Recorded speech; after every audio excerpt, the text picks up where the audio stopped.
नमस्कार। तारीख 26 जनवरी और दिन गुरुवार। यह है बीबीसी हिंदी का पॉडकास्ट दिन भर पूरा दिन पूरी खबर। मैं हूं इकबाल अहमद और मैं हूं प्रेरणा। पॉडकास्ट में आज बात भारत के गणतंत्र दिवस की, भारत और मिस्र के रिश्तों की और ऑस्ट्रेलिया में मंदिरों पर हमले की। भारत ने मनाया अपना 74वां गणतंत्र दिवस। राष्ट्रपति अंगरक्षक सलामी देंगे। राष्ट्रीय सल्यूट मध्य तक।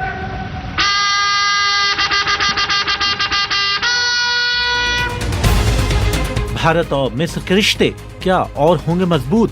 इजिप्ट के साथ हमारे रिश्ते अच्छे हैं, बट अगर हम इनको एक नए लेवल पे ले जा लें तो अरब वर्ल्ड में हमारा आउटरीच, हमारा एंगेजमेंट बहुत हद तक बढ़ जाता है।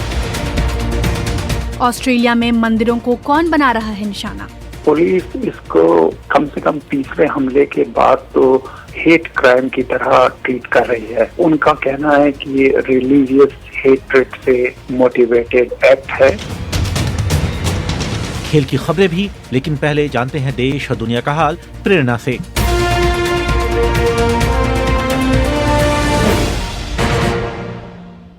जर्मनी और अमेरिका से हथियार मिलने के वादे के एक दिन बाद यूक्रेन पर आज फिर रूसी ड्रोन और मिसाइल हमले हुए हैं। इन हमलों में ओडेसा का बिजली संयंत्र खास तौर पर प्रभावित हुआ है। कीव के मेयर का कहना है कि हमले में एक शख्स की मौत हो गई, वहीं 2 घायल हैं। फलस्तीनी अधिकारियों का कहना है कि इजरायली सेना ने वेस्ट बैंक में एक हमला किया है, जिसमें एक वृद्ध महिला समेत 9 लोगों की मौत हो गई है। फलस्तीनी स्वास्थ्य मंत्री ने चेतावनी दी है कि जनिन शहर में हालात गंभीर हैं। कई लोग गंभीर रूप से घायल हैं और एम्बुलेंस उन तक नहीं पहुंच पा रहे हैं। उन्होंने बताया कि इजरायली आंसू गैस एक अस्पताल के बच्चों के वार्ड में गिरा। इजरायली सेना ने कुछ जानकारियां साझा की हैं, लेकिन इजरायली मीडिया का कहना है कि उन्होंने चरमपंथियों के एक बड़े हमले को नाकाम करने के लिए ये कदम उठाए। ईरान के एक मंत्री ने कहा है कि हिजाब ना पहनने वाली महिलाओं को लेकर ईरान के समाज को उदार होने की जरूरत है। ईरान के मंत्री इज़ातुल्लेला ज़ारघामी ने कहा कि बिना हिजाब की महिलाओं को देखकर पुरुष संयम बरतें। 25 जनवरी को बीबीसी की डॉक्यूमेंट्री दिखाने की कोशिश के आरोप में हिरासत में लिए गए जामिया मिलिया इस्लामिया के छात्रों को पुलिस ने गुरुवार को छोड़ दिया। हिरासत में ली गई एक लड़की को पुलिस ने कल रात ही छोड़ दिया था। डॉलर के मुकाबले पाकिस्तानी रुपए में 5% की गिरावट दर्ज की गई है। रुपए में गिरावट से देश में महंगाई बढ़ सकती है। पाकिस्तान का विदेशी मुद्रा भंडार मात्र $5 अरब ही बचा है। ऐसे में आर्थिक हालात सुधारने के लिए पाकिस्तान को IMF से मदद की दरकार है। जापान के समुद्र में एक मालवाहक जहाज के डूबने से 8 लोगों की मौत हो गई है। मृतकों में कई चीनी नागरिक शामिल हैं।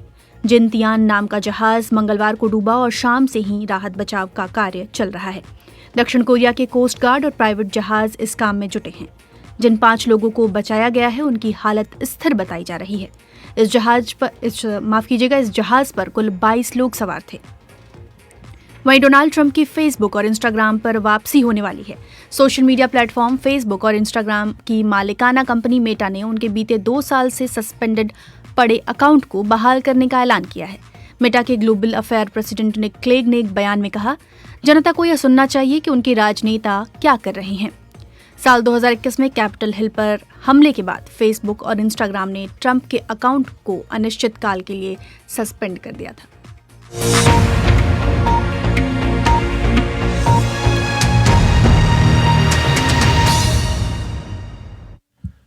तो एक बार फिर स्वागत है आपका बीबीसी हिंदी के पॉडकास्ट दिन भर पूरा दिन पूरी खबर में। देश और दुनिया की ताज़ा खबरें आप सुन रहे थे प्रेरणा से। भारत में इस वक्त शाम के 7:34 हो चुके हैं। ये प्रोग्राम आप बीबीसी हिंदी के लाइव पेज, बीबीसी हिंदी के फेसबुक और यूट्यूब के अलावा गाना, जियो सावन और स्पॉटिफाई जैसे प्लेटफॉर्म्स पर सुन सकते हैं। कुछ लोगों को नोटिफिकेशन नहीं मिल रही, ये शिकायत हम लोगों तक बिल्कुल पहुंच रही है, लेकिन उनसे हमारी यही कोशिश होगी और गुजारिश होगी कि वो प्रोग्राम सुनते रहें सोमवार से शुक्रवार तक रोज़ाना शाम 7:30 बजे। और आज कार्यक्रम की शुरुआत करते हैं भारत के गणतंत्र दिवस से।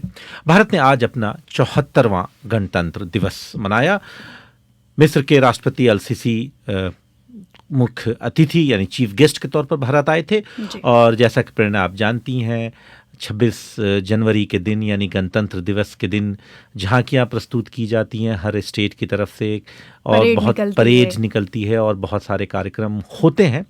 लेकिन इस बार के गणतंत्र दिवस में आज यानी कुछ बहुत ऐसी चीजें हुई हैं जो पहली बार हुई हैं, तो हम चाहेंगे कि आप बताएं कि आखिर ऐसा आज कुछ नया या खास क्या हुआ है। बिल्कुल, सबसे पहले तो मैं जो पॉइंट रखना चाहती हूँ वो ये कि ये पहली बार था जब कर्तव्य पथ पर गणतंत्र दिवस मनाया गया और इसका नेतृत्व देश की पहली आदिवासी राष्ट्रपति द्रौपदी मुर्मू ने किया। राष्ट्रपति अंगरक्षक सलामी देंगे, राष्ट्रीय सल्यूट मध्य तक।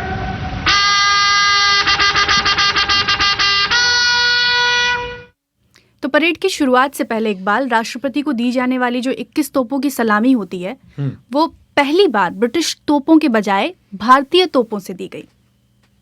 राष्ट्रपति अंगरक्षक सलामी देंगे, राष्ट्रीय सल्यूट मध्य तक।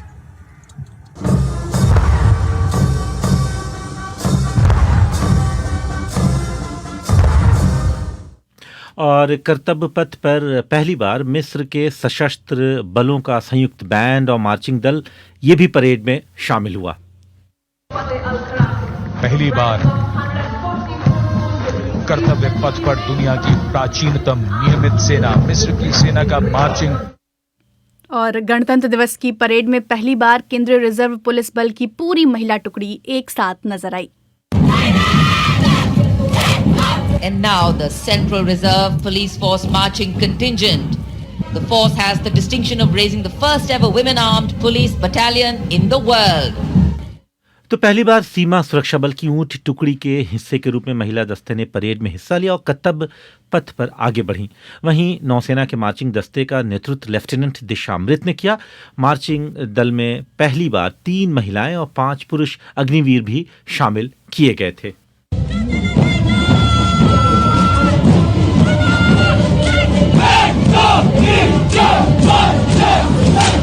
और अब सलामी मंच के सामने नौसेना का मार्चिंग कंटिंजेंट लेफ्टिनेंट कमांडर दिशा अमृत के नेतृत्व में।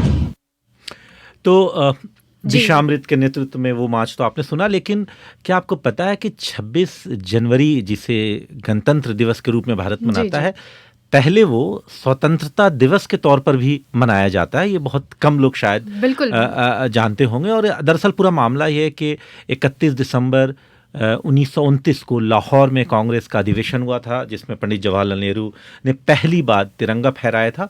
और उसी वक्त ये फैसला हुआ था कि 26 जनवरी 1930 को यानी संपूर्ण स्वराज की मांग की जाएगी और उस दिन से भारत हर साल 26 जनवरी को स्वतंत्रता दिवस के रूप में मनाता आया था। लेकिन जब 26 जनवरी 1950 को संविधान लागू हो गया तो उसके बाद से ये गणतंत्र दिवस के रूप में मनाया जाने लगा। और जैसा कि अभी हम लोगों ने शुरू में बात की थी कि आज के जो मुख्य अतिथि थे वो मिस्र के राष्ट्रपति अब्दुल फतह अल सीसी थे।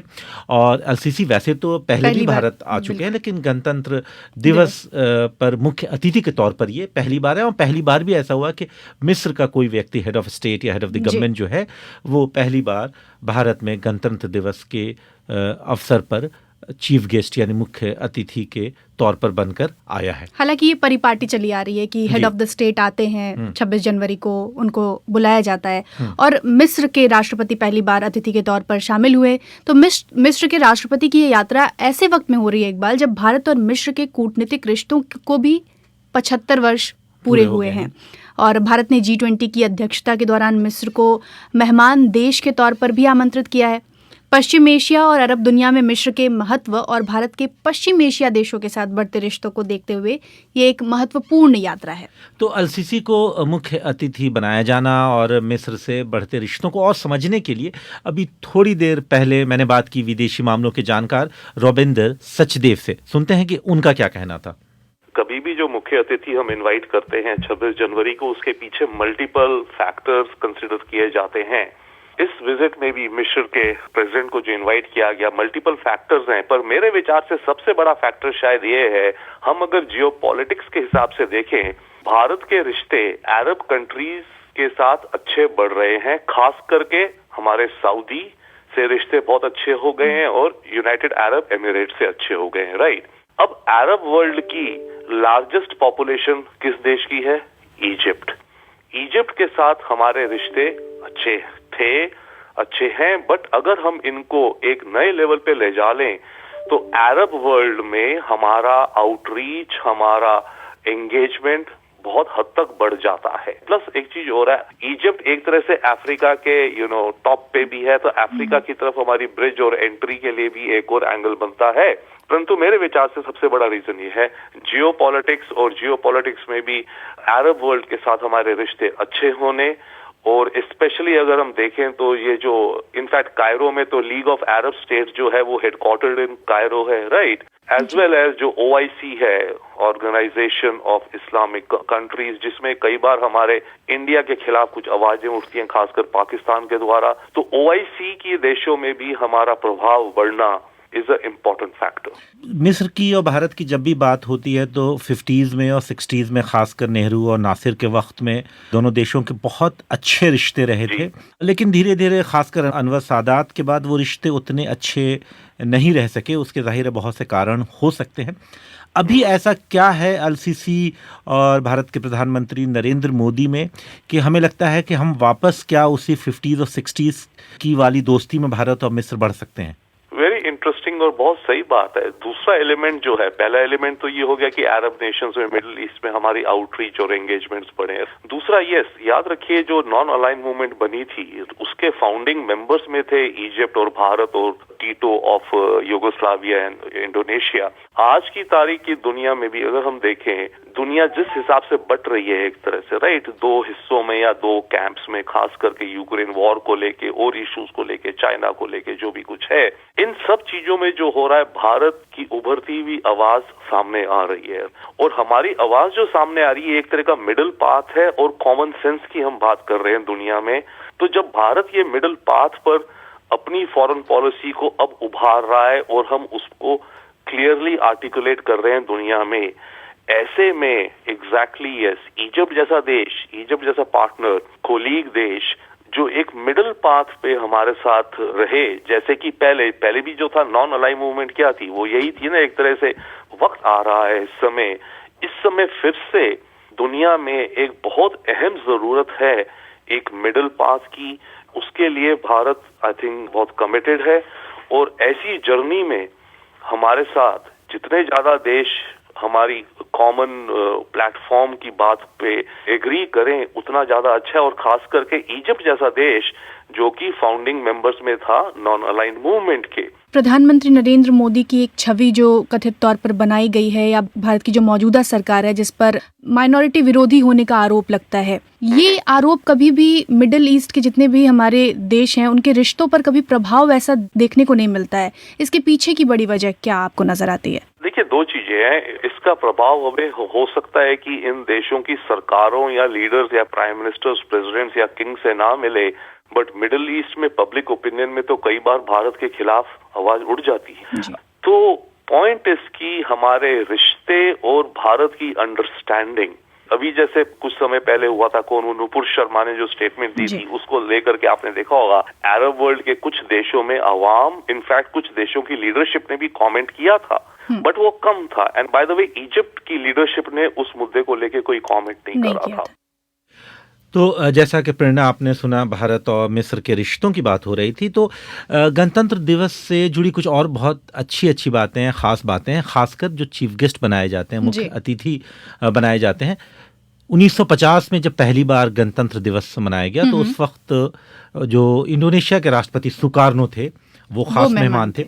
उसके अलावा जो 1950 से 1954 तक जो मेन कार्यक्रम होता था वो इरविन एम्फी थिएटर में, किंग्सवे कैंप में, रेड फोर्ट में और रामलीला मैदान में गणतंत्र दिवस मनाया गया था। ये बहुत कम लोग 1955 से पहली बार जो हम जिसे राजपथ कहते थे उस राजपथ पे ये गणतंत्र दिवस मनाया गया।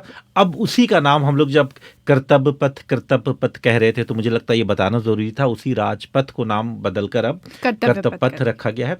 और एक और इंटरेस्टिंग बात कि 1955 में पहली बार जब राजपथ पर गणतंत्र दिवस मनाया गया, तो उस साल मुख्य अतिथि आपको पता है कौन थे?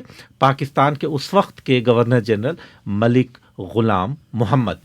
और जैसा कि अभी हमारे मेहमान सचदेव जी भी कह रहे थे कि जो मेहमानों को चुना जाता है, जाहिर उसके पीछे सामरिक या इकोनॉमिक या पॉलिटिकल हितों को ध्यान में रखते हुए किया जाता है। लेकिन 1950 से 70 तक जो दशक में आप मेहमान देखेंगे वो ज़्यादातर जो गुटनिरपेक्ष यानी नॉन अलाइन मूवमेंट या फिर जिसे ईस्टर्न ब्लॉक के देश कहे जाते थे, उसके मेहमान ज़्यादा आए। और फिर 1956, 1968, 1974 में ऐसा हुआ कि एक साल दो मेहमान आए, और 2018 में तो ऐसा हुआ कि 10 मेहमान एक साथ थे। आप पूछेंगे कि क्यों भाई? तो आसियान जो देश है, साउथ ईस्ट एशियन नेशन का जो एसोसिएशन है, उसके 10 सदस्य देशों को भारत सरकार ने आमंत्रित किया था, और 21-22 में हम सब जानते हैं कि कोरोना की वजह से कोई मेहमान नहीं आ सका था। तो अब तक ब्रिटेन को 5 बार ये दावत मिली है, फ्रांस को भी 5 बार, भूटान से 4 बार मेहमान बने हैं, सोवियत संघ और अभी का जो रूस है उससे मिला दिया जाए तो वो 4 बार। जी, तो कुल मिलाकर ये हमारे गेस्ट की बात हो गई, इतिहासों की बात हो गई। आप सुन रहे बीबीसी हिंदी का पॉडकास्ट दिन भर पूरा दिन पूरी खबर। आगे कार्यक्रम में सुनेंगे। पुलिस इसको कम से कम तीसरे हमले के बाद तो हेट क्राइम की तरह ट्रीट कर रही है। उनका कहना है कि ये रिलीजियस हेट्रेड से मोटिवेटेड एक्ट है। ऑस्ट्रेलिया में कौन बना रहा है मंदिरों को निशाना, वहीं साथ ही साथ खेल की भी खबरें होंगी। लेकिन पहले पढ़ते हैं उन श्रोताओं की टिप्पणियां जो हमसे फेसबुक और यूट्यूब के जरिए जुड़े हुए हैं।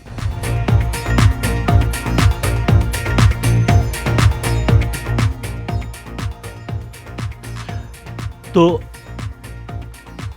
कई लोग हैं, कई लोग यूट्यूब पर, मेरी नजर है यूट्यूब जी आप बताएं। हाँ, लीलाधर हैं, वो लिख रहे हैं कि रूस यूक्रेन युद्ध को विश्व के सबसे शक्तिशाली राष्ट्र जर्मनी, जापान, इंग्लैंड, अमेरिका इत्यादि देशों को युद्ध विराम हेतु पहल करनी चाहिए। वहीं मोहम्मद आमिर है, वो कह रहे हैं कि फेसबुक पे नोटिफिकेशन नहीं आ रहा है। तो जैसा कि आप इकबाल कार्यक्रम की शुरुआत में ही कहते हैं कि नोटिफिकेशन, हमें पता है कि नोटिफिकेशन की काफ़ी शिकायत आपकी तरफ से आ रही है, लेकिन आप खुद ही पन्ने पर आ जाएं हमारे, या यूट्यूब पर पहुंच जाएं, फेसबुक पर हमारे पेज पर पहुंच जाएं और वहां कार्यक्रम आप सुन सकते हैं। वहीं कई लोग हैं, मैं एक एक करके उनका नाम ले लूं। सुरजीत सिंह हैं, कन्हैया कुमार हैं, ओम प्रकाश नायक हैं, श्याम सुंदर श्रीवास्तव हैं, जहांगीर अंसारी हैं। फेसबुक पर अगर कुछ श्रोताओं की टिप्पणियां, जाहिर है ज़्यादातर लोग यही कह रहे हैं। एक तो ये कि हम लोगों ने गणतंत्र दिवस पर काफ़ी अच्छे से अब तक प्रोग्राम किया, उनका ऐसा कहना है। हमें बहुत खुशी हुई कि वो कह भी रहे हैं। और बीबीसी लिख रहे हैं मनोहर चमोली कि पूरी निष्पक्षता के साथ आप कार्यक्रम पेश कर रहे हैं। कुछ लोग गणतंत्र दिवस की बधाई दे रहे हैं। और हालांकि एक लोगों ने शिकायत की कि आपने नेहरू का जिक्र नहीं किया है, तो मैं उनसे कहना चाहूँगा कि ऐसा नहीं कि हमने नेहरू का जिक्र नहीं किया है। हमने अपने गेस्ट से सवाल में भी ये पूछा था कि जो मिस्र के राष्ट्रपति आए हैं, तो नेहरू और नासिर के वक्त में जो मिस्र और भारत के रिश्ते थे वो बहुत मजबूत थे। तो और अब हम लोग बात कर लेते हैं ऑस्ट्रेलिया की, बिल्कुल, जहां हिंदुओं के मंदिर पर लगातार हमले हो रहे हैं। पिछले 15 दिनों में 3 अलग अलग मंदिरों को निशाना बनाया जा चुका है। ये हमले ऑस्ट्रेलिया के मेलबर्न में हो रहे हैं, और सबसे पहले 12 जनवरी, फिर 16 और 2 दिन पहले यानी 24 जनवरी को भी एक मंदिर को नुकसान पहुंचाने की वहां से खबर आई। और इन खबरों पर ऑस्ट्रेलिया के हाई कमिश्नर बैरी ओ फैरेल और भारतीय विदेश मंत्रालय के प्रवक्ता अरिंदम बागची दोनों ने ही चिंता जाहिर की है। और भारत सरकार ने इस मुद्दे पर ऑस्ट्रेलिया सरकार से बात भी की है। तो पहले सुन लेते हैं कि प्रवक्ता जो अरिंदम बागची क्या कह रहे हैं।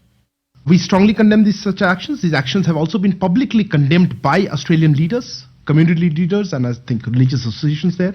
Our consulate general in Melbourne has taken. और अब आज ऑस्ट्रेलिया स्थित भारतीय दूतावास ने एक प्रेस विज्ञप्ति जारी की, इकबाल, और कहा कि मंदिरों पर हो रहे हमले की निंदा उन्होंने एक तरीके से की है।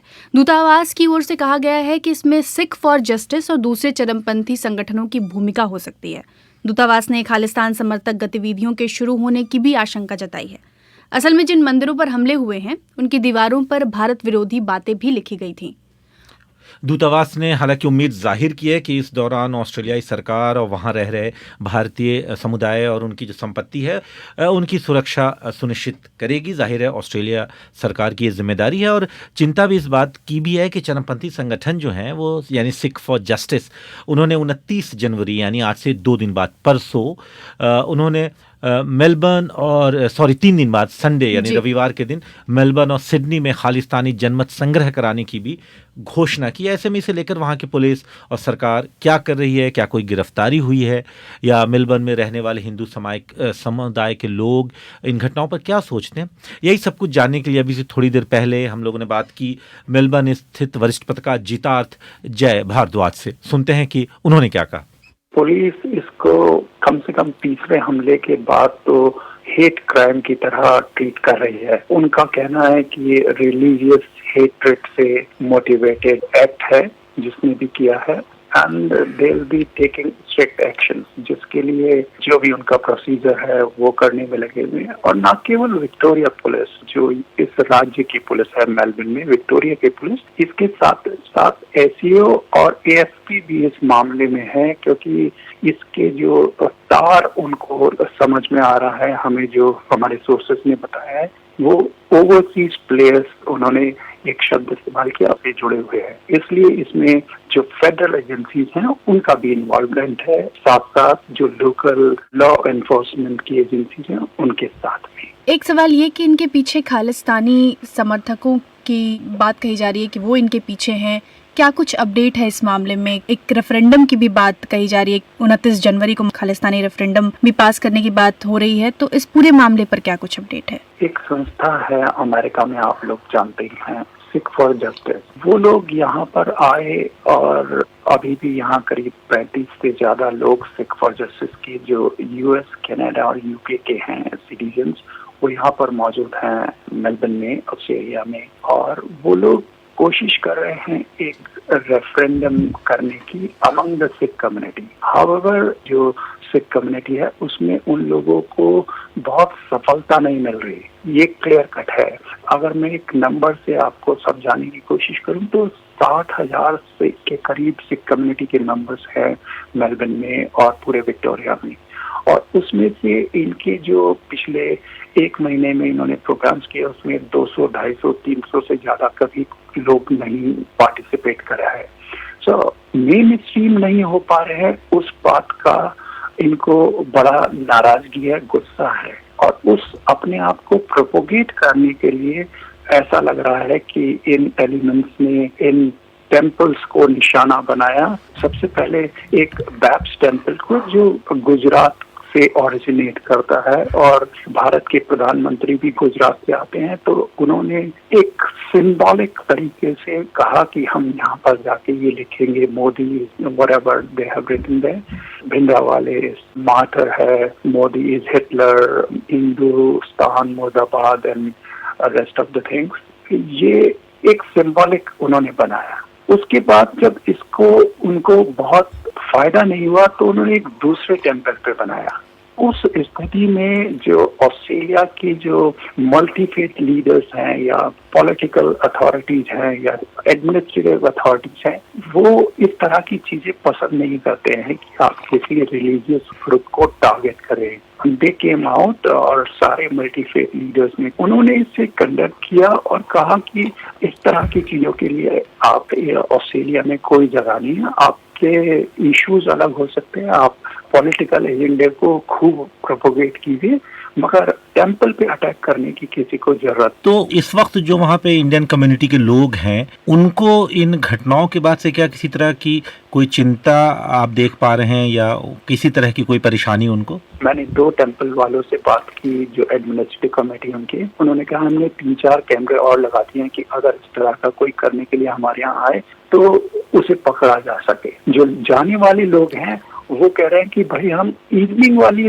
आरती में नहीं जाएंगे, हम दिन में जाएंगे। तो आप समझ सकते हैं कि जब ये डर होने लगे कि शाम को जाना सुरक्षित नहीं है, तो वो स्थिति सामान्य नहीं हो सकती है शायद। तो जैसा कि प्रेरणा आपने सुना, ये मेलबर्न से वरिष्ठ पत्रकार थे जितार्थ भारद्वाज, और जैसा कि खुद कह रहे थे कि बहुत से लोग जो शाम में मंदिर जाते थे, अब वो कह रहे हैं कि नहीं भाई हम शाम में न जाएंगे, हम दिन में ही चले जाएंगे। जाहिर है कि जो वहाँ भारतीय रह रहे हैं या हिंदू समुदाय के जो लोग रह रहे हैं, उनमें एक कहीं ना कहीं एक खौफ, एक डर का माहौल है। और ये बात बताना भी बहुत ज़रूरी है कि ऑस्ट्रेलिया में सबसे तेज गति से जो बढ़ने वाले समुदाय हैं जी। उनमें भारतीय समुदाय एक है। और ऑस्ट्रेलिया सरकार के ये जो आधिकारिक आंकड़े हैं, मैं बात कर रहा हूँ 2021 की जनगणना के अनुसार, उसमें कहा गया कि ऑस्ट्रेलिया में भारतीय मूल के जो नागरिकों की संख्या है वो करीब 7,84,000 है, यानी करीब 8 लाख हैं। और जो कुल आबादी का 3% है। ऐसे आपको ये बहुत कम लग रहा, लेकिन एक और इसका पहलू है, वो ये है कि बीते 2-3 दशकों से अगर देखा जाए तो ऑस्ट्रेलियाई जो नागरिकता हासिल करने वाले लोग हैं उनमें जो भारतीय मूल के लोगों की संख्या है वो करीब 10% या उससे भी ज़्यादा है। तो अभी फिलहाल जो पूरी आबादी है उसका तो सिर्फ 3% ही है, लेकिन जो नए लोग जिनको ऑस्ट्रेलियाई नागरिकता मिल रही है उसमें अकेले भारतीय मूल के 10% लोग हैं जिनको ये नागरिकता मिल रही। तो जाहिर है कि ऑस्ट्रेलिया एक भारतीयों के लिए एक फेवर्ड डेस्टिनेशन है, बहुत सारे लोग वहाँ जा रहे हैं। और जो मूडी एनालिटिक्स की अगर मैं बात कर लूँ, एक 2021 की एक रिपोर्ट है, उसमें यह कहा गया है कि दोनों देशों के बीच आपसी कारोबार भी जो है वो 250 अरब डॉलर सालाना से ज़्यादा का हो चुका है। तो चाहे वो आर्थिक रिश्ते हों या यहाँ से जो लोग हैं, जो पेशेवर लोग हैं, जो नौकरी की तलाश में या स्टूडेंट जो पढ़ाई की तलाश में, वो भारतीयों की एक बड़ी संख्या ऑस्ट्रेलिया जा भी रही है और वहाँ बस भी रही है, यानी पढ़ भी रहे हैं, नौकरी भी कर रहे हैं और नागरिक भी बन रहे हैं।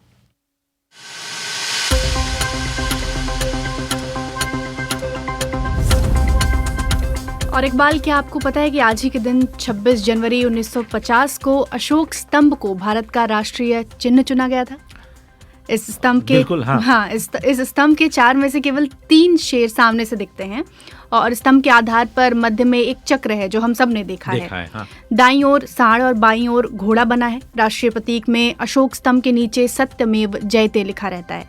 वाराणसी के पास सारनाथ में सम्राट अशोक के काल का अशोक स्तंभ आज भी मौजूद है। वैसे प्रेरणा, एक बात हम दर्शकों को जरूर बता दें, बात अशोक की हो रही है तो हम दोनों, मैं और आप, हम दोनों का संबंध पटना से है, पाटलिपुत्र से है, अशोक की धरती से है। तो ये हमारे श्रोताओं को एक अतिरिक्त जानकारी हम लोगों ने दे दी कि हमारा वास्ता अशोक की धरती से है जी। और ईसा पूर्व 250 में सम्राट अशोक ने देश भर में इन स्तंभों को स्थापित करवाया था। पिछले साल प्रधानमंत्री नरेंद्र मोदी ने दिल्ली में बन रहे संसद भवन की छत पर भारत के राष्ट्रीय प्रतीक का अनावरण किया था, आपको याद होगा। उसके बाद काफी विवाद भी हुआ था। वो 6.5 मीटर ऊंची और 9,500 किलोग्राम की मूर्ति को लेकर तब काफी विवाद हुआ था और आलोचकों का कहना था कि उस वक्त के प्रतीक में नजर आने वाले जो शेर हैं वो दयालु और राजसी होने के बजाय बड़े गुस्से में नजर आ रहे थे। तो कुल मिलाकर आज की 26 जनवरी को लेकर जो इतिहास है वो एक जानकारी हमने देने की कोशिश की। और अब बात खेल की खबरों की करते हैं।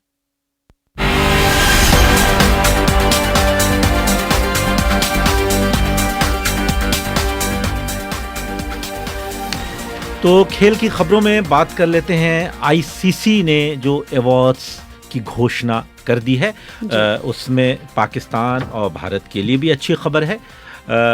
पाकिस्तान के लिए अच्छी खबर इसलिए कि उनके जो कप्तान यानी बाबर आजम, उनके सबसे बड़े स्टार प्लेयर जो हैं, उन्हें ICC player of the year चुन लिया गया है और ये लगातार दूसरी बार उन्हें ये सम्मान मिला है, ICC player of the year चुना गया है। तो जाहिर है ये एक बड़ी खबर पाकिस्तानी क्रिकेट के लिए है, लेकिन हालांकि उनकी टीम का जो परफॉर्मेंस है वो शायद उतना अच्छा नहीं रहा है, लेकिन ज़ाती तौर पर इंडिविजुअली बाबर आजम का जो साल भर प्रदर्शन रहा वो बहुत अच्छा रहा और तीनों फॉर्मेट में, चाहे वो वनडे हो, टेस्ट हो या T20 हो, और वो अकेले ऐसे बल्लेबाज हैं जिन्होंने तीनों फॉर्मेट में 2000 से ज़्यादा रन बनाए और जाहिर है इसीलिए उन्हें ICC cricketer of the year चुना भी गया है और उन्हें one day cricketer of the year भी चुना गया। तो ये एक बड़ी खबर है।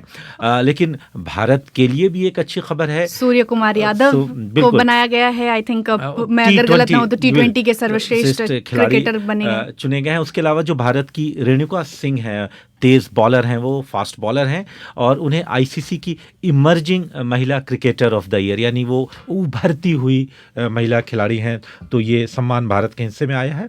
और उसके अलावा अगर बात की जाए तो इंग्लैंड के जो कैप्टन है बेन स्टोक्स, उन्हें test cricketer of the year चुना गया है और इंग्लैंड की नेट शिवर जो हैं उन्हें one day cricketer of the year महिला कैटेगरी में उन्हें चुन लिया गया है।